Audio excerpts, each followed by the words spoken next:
పేదవాళ్ళకి సహాయం చేయండి, నా జన్మదిన సందర్భంగా 10 మందికి సహాయపడండి అని చెప్పి ఆయన ఏదైతే ఒక స్ఫూర్తిదాయకమైనటువంటి మెసేజ్ ఇచ్చారో, ఆ స్ఫూర్తితో ఇవాళ రాష్ట్ర వ్యాప్తంగా అనేక నియోజకవర్గాల్లో అనేక సేవా కార్యక్రమాలు జరుగుతున్నాయి పేదవాడి కోసం.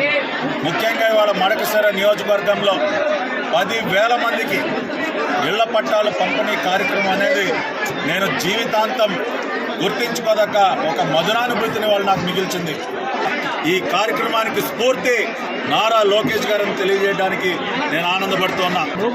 పేదవాడు తన కష్టార్జితంతో నిర్మించుకున్నటువంటి ఇంటికి కానీ సంపాదించుకున్నటువంటి స్థలానికి కానీ ఆయన బొమ్మతో సర్వేరాళ్ళు వేసి కొన్ని వందల వేల కోట్ల రూపాయలు తగలేసి ఆఖరికి పాస్ పుస్తకం పైన కూడా ఆయన బొమ్మ వేసుకుని ఇది మీ ఆస్తి కాదు నా ఆస్తి అని చెప్పి రాష్ట్రం మొత్తం కూడా ఒక భయాన్ని నింపినటువంటి ఒక సైకో నిన్న మీడియా ముందుకు వచ్చి మాట్లాడుతూ ఉన్నాడు.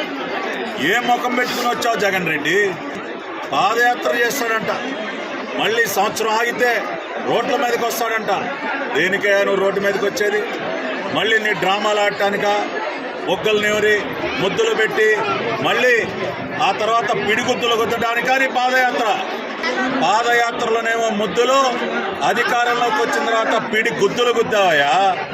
నీ పిడిగుద్దులు ఇప్పటి వరకు రాష్ట్రంలో ఎవరు కూడా మరచిపోలేదు. అలా ఈ రాష్ట్రం మళ్ళీ అటువంటి దగాపూరితమైన మోసపూరితమైనటువంటి నీ పాదయాత్రకి సిద్ధంగా లేదు. అయినా నువ్వు రోడ్డు మీదకి వస్తే ప్రజల యొక్క చీత్కారాలనే అందుకుంటావు. నీ జీవితమే కుర్చీ కోసం పాకులాట జగన్ రెడ్డి. నీ తండ్రి శవాన్ని పక్కన పెట్టుకుని ఆ రోజున ముఖ్యమంత్రి కుర్చీ కోసం పాకులాడావు. నువ్వు పాదయాత్ర చేసింది నీ కుర్చీ కోసం.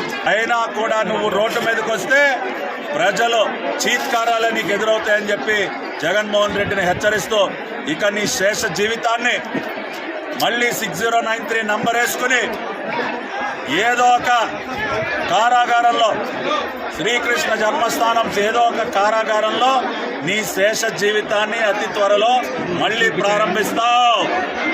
నీ ఆత్మ చెబుతా ఉంది నిన్నెవడో కాపాడలేడని. నీ ఆత్మ, గతంలో నీ ఆత్మ విజయసాయి రెడ్డి చెప్తా ఉన్నాడే, నువ్వు నీ పాదయాత్ర డ్రామాలు నిన్ను కాపాడలేవు అని చెప్పి నీ ఆత్మే చెప్తా ఉందయ్యా. కాబట్టి నీ పాదయాత్రిక వర్కౌట్ కాదు. నీ శేష జీవితం ఇనప ఊచల వెనక నువ్వు గడపాల్సిందే. దానికి సిద్ధంగా ఉండు.